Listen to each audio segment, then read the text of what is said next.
తమ అవసరాల కోసం తప్పుడు పనులు చేసి ప్రజాప్రతినిధులపై బురద చల్లే వ్యాఖ్యలు చేయడం సరికాదన్నారు ఎమ్మెల్యే బోడిల విజయ్ చంద్ర. అవాస్తవ వ్యాఖ్యలు చేయడం సరికాదని, అవినీతి అక్రమాలు చేసిన ఎంఆర్ఓను ఓ ప్రజాప్రతినిధిగా నిలదీయడం తప్ప అని పార్వతీపురం ఎమ్మెల్యే బోడిల విజయ్ చంద్ర ఆవేదన వ్యక్తం చేశారు.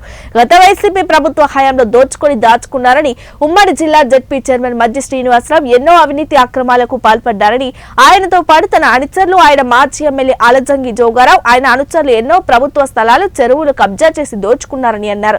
ఈ విషయంపైన ములగా గ్రామ రైతులు డిజిటల్ సిగ్నేచర్ పై నిలదీస్తే నాపై ప్రస్తుత ఎంఆర్ఓ లేనిపోని అభాండాలు మోపుతున్నారని, ఇది ఎంతవరకు సమంజసమని మీడియా ముఖంగా ఎంఆర్ఓ గారిని ప్రశ్నిస్తున్నారని అన్నారు. ఒక జిల్లా ప్రజాప్రతినిధిగా ఉన్న చిన్న శ్రీను ఎంఆర్ఓని ఎందుకంత సమర్థిస్తున్నారని నేను మీడియా ముఖంగా ఆయన ప్రశ్నిస్తున్నానని అన్నారు. అవినీతి చేసే అధికారిపై వైసీపీ ఎందుకు అంత ప్రేమ చూపుతుంది అర్థం కావలేదని అన్నారు ఎమ్మెల్యే మజ్జి శ్రీనివాస్. ఇద్దరు పతివ్రతలు ఉన్నారంట. ఒక పతివ్రత పరమను వండితే తెల్లారి వరకు చల్లారలేదంట. ఇంకో పతివ్రత ఏమొచ్చి పందిరేసిందంట, తొండ తోసుకెళ్ళిపోయిందంట.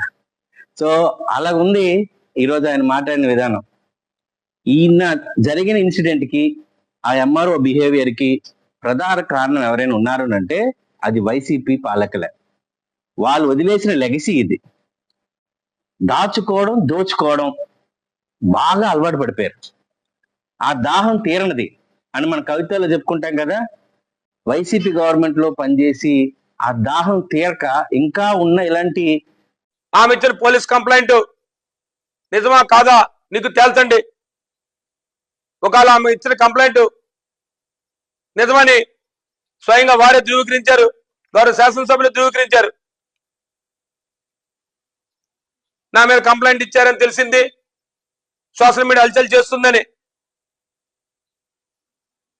కాబట్టి దీని మీద తక్షణమే ఎఫ్ఐఆర్ నమోదు చేయించండి, దీని మీద విచారణ జరిపించండి, అధికారులకు భద్రత కల్పించండి.